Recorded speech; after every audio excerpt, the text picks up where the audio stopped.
We've just heard from former Afghan President Hamid Karzai, who is in the midst of one of the most pressing tasks for the incoming Obama administration, which was trying to finally secure that elusive peace in Afghanistan.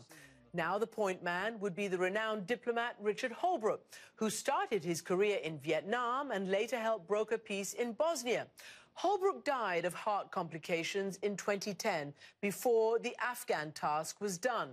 And now his son, David, has just made a new film called The Diplomat, in which he uncovers a raft of his father's private letters and secret tapes. It's weird, you know, he's always kept these papers. He always had such a sense of his own history. This file cabinet as well, behind you? All of these file cabinets in my father's papers. Yeah. This is his letters. These are letters from your father to your mother. Wow. Now, the film, which will be released on HBO in the fall, reveals that, in fact, Holbrooke did not have the backing of his own administration as he conducted Afghan diplomacy, which was an unprecedented situation. Richard's son, David Holbrooke, now joins me from Colorado. David, it's a pretty amazing film, and you started out by really wanting to get to know your father, get to know him better in terms of his public diplomacy. Were you surprised by what you found? I was surprised at how hard it was for him to do his job, especially in the third act of Afghanistan. There were so many pincers coming at him, so many different pressures that I think made it incredibly hard to do what he had to do, which was bring peace to Afghanistan. You found some tapes, and we just showed a little clip of George Packer showing you the archives. And he, of course, is the official biographer, and a book will come out shortly by him on Richard Holbrooke's life and diplomacy. We're going to play a little bit of a tape that you secured for this film, and then we'll talk about it. Hillary has delivered the all-important memo to the president seeking negotiating routes out of this thing.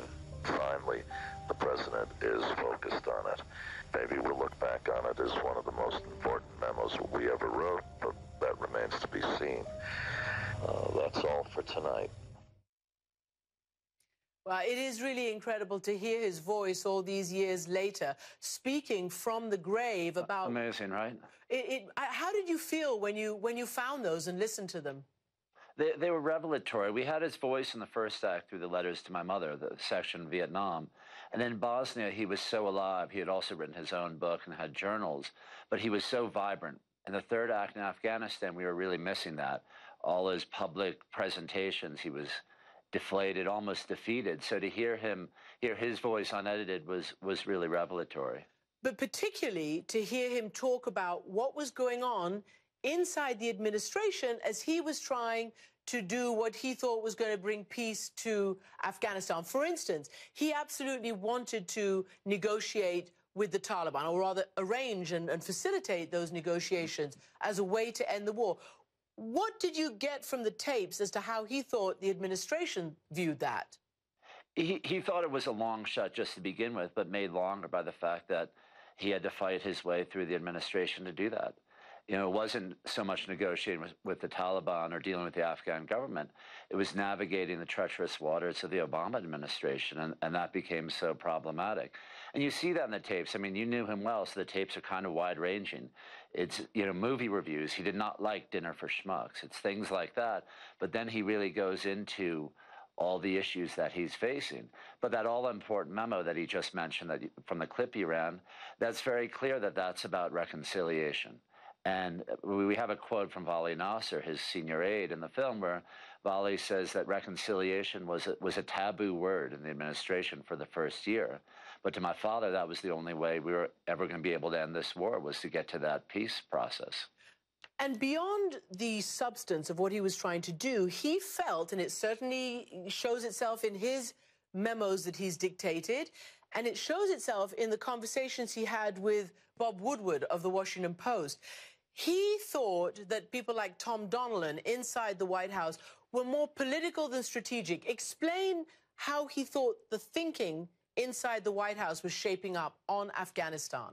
Yeah, he thought it was very sort of politically centered, and the strategic sense of how you were going to get to a peace process, how you're going to get to a negotiated settlement, wasn't clear to them. And that was really only coming out of the State Department, his office, with the support of Secretary Clinton.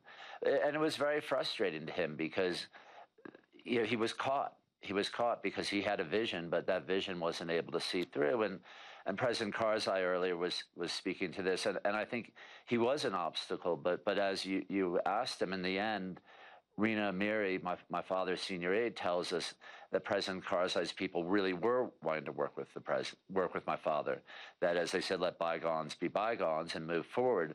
But then they would ask from Kabul, saying, but we can't tell who's in charge. Who should we really be talking to?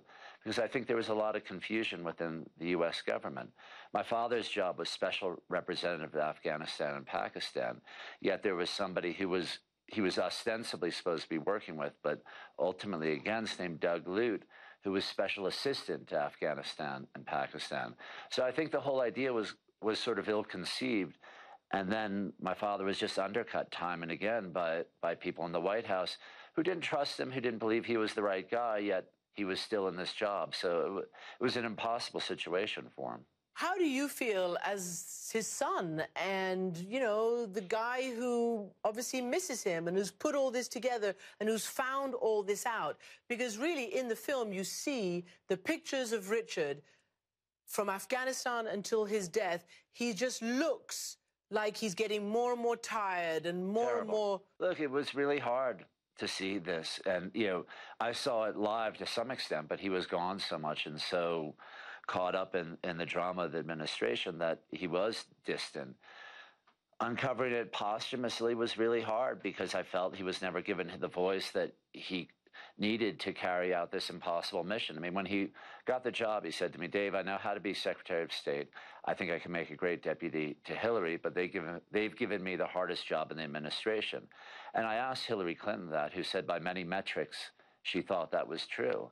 But it was really difficult. I'm sure it was difficult for you as well, as someone who had known him, especially when he was sort of at the height of his powers and his achievements during Bosnia. I mean, I think anybody who knew him was heartbroken by this. Well, let me just end on one of his great triumphs, and that is Bosnia, which obviously I covered, and he became really world famous for that and for the Dayton Agreement. It's 20 years this summer since the massacre of Srebrenica, which eventually enabled Richard's diplomacy. How do you feel 20 years on seeing Bosnia at peace and your father's connection to it? I feel very proud of what he achieved with the Dayton Agreements. However, I also know that he thought Dayton was a transitional document, and it's become a de facto constitution. And he never wanted that. He never liked that. And if he were alive, he would be pushing to say, let's pay some more attention to Bosnia because Bosnia matters still.